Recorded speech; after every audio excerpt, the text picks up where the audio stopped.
তোমার নাম কি? এটা কি তোমাদের নৌকা? টাকা লাগে না ওই পারে যাইতে? তোমাদের বাড়ি কোথায়? দুবাউরা তো ময়মনসিংহ। এই রশি ধরে ধরে ওই পারে এখন মাঝ নদীতে কোনো পেস্টনি লাগে সেটা আমি ভাবতেছি মূলত।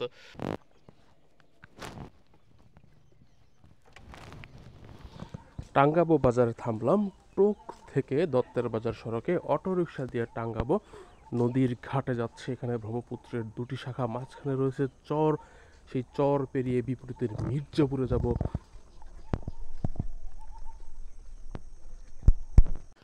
আমি ঘাটে আসার আগ মুহূর্তে ছোট্ট খেয়া নৌকাটি ওপারে চলে যায়।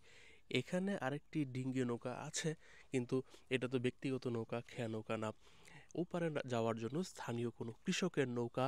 ব্রহ্মপুত্র, পরিষ্কার পানি। আজকের দিনটা তো বলেছি বছরের অন্যতম শ্রেষ্ঠ দিন। এরকম প্রাকৃতিক পরিবেশের দিন, সহনীয় সূর্যের দিন বছরে খুবই কমই আসে।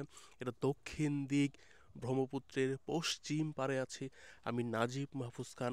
ওপারে বড় সড়ো একটি সিমের বাগান, আগাম চাষ হচ্ছে।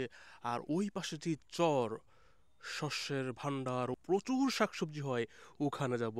আমার জীবনের এই প্রথম একটি অভিজ্ঞতা হচ্ছে। রশি ধরে ধরে ছোট্ট একটি ছেলে ছোট্ট একটি নৌকা নিয়ে ব্রহ্মপুত্রের চর থেকে এই টাঙ্গাবো বাজারের পাশে আসছে। এই যে ছোট্ট একটি রশি সে ধরে ধরে নিয়ে আসছে। তোমার নাম কি? এটা কি তোমাদের নৌকা? এই নৌকার মাঝিকে টাকা লাগে না ওই পারে যাইতে? ও, আমি কি এখন নিজে নিজে ওই পারে চলে যাবো এই রশি ধরে? তারপরে এই পারে কেউ আসলে কি টান দিলে চলে আসবে নৌকা?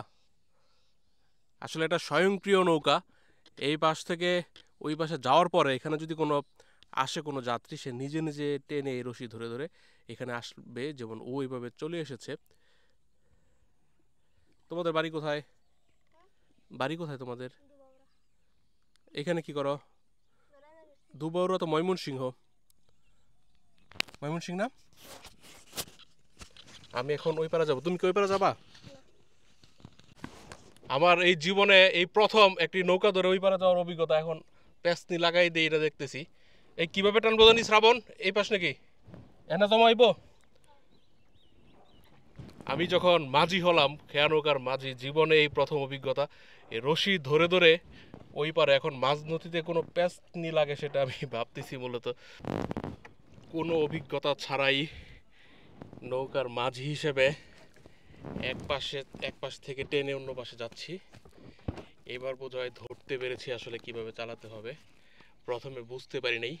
ওই পারে একজন বলল, ভাই কি কোনো ব্লগ টক করেন কিনা? আমি বলছি করি একরকম। আসলে আমার তো পুরোপুরি ব্লগও না, নিজের ফেস তো কম দেখাই, নিজের মন যা চাই তাই করি, অন্য সবার সাথে মিলে না। এখন এই অভিজ্ঞতার আসলে প্রয়োজন ছিল। আমি এখন দাঁড়িয়ে দাঁড়িয়ে একটু স্পিডে যাচ্ছি।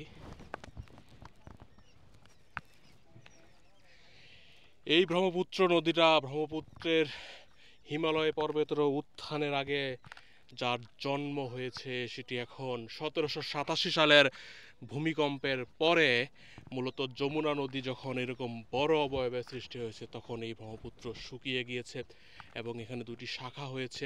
এটা চর পড়েছে মাঝখানে। একটা সময়ে ব্রহ্মপুত্রের চরে, ব্রহ্মপুত্রের বালিতে স্থানীয় মানুষজন জমিদারদের, রাজাদের তত্ত্বাবধানে স্বর্ণের খোঁজ করত। স্বর্ণ পাওয়া যেত ব্রহ্মপুত্রের বালিতে। পাখির কিচিরমিচির। ওই দিকে রয়েছে বামনখালী বটতলা। এখন তো এখানে যাচ্ছি না, আপাতত আমি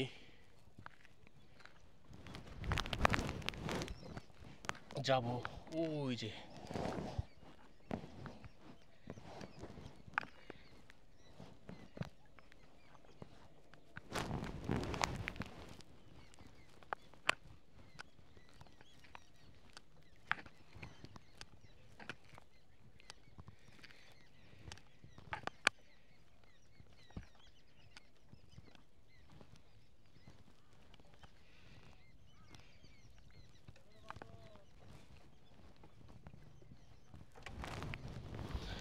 একরকম আমি এবং আমার এই ছায়া সহ এপাশে আসলাম, নিজের কাদা মাটিটা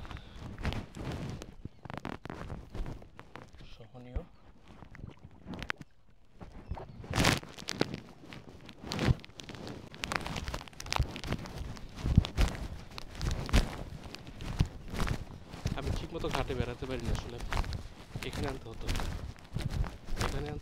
কিন্তু আমি পায়ে একটু কাদা ভরিয়ে চলে গেছি ওপারে।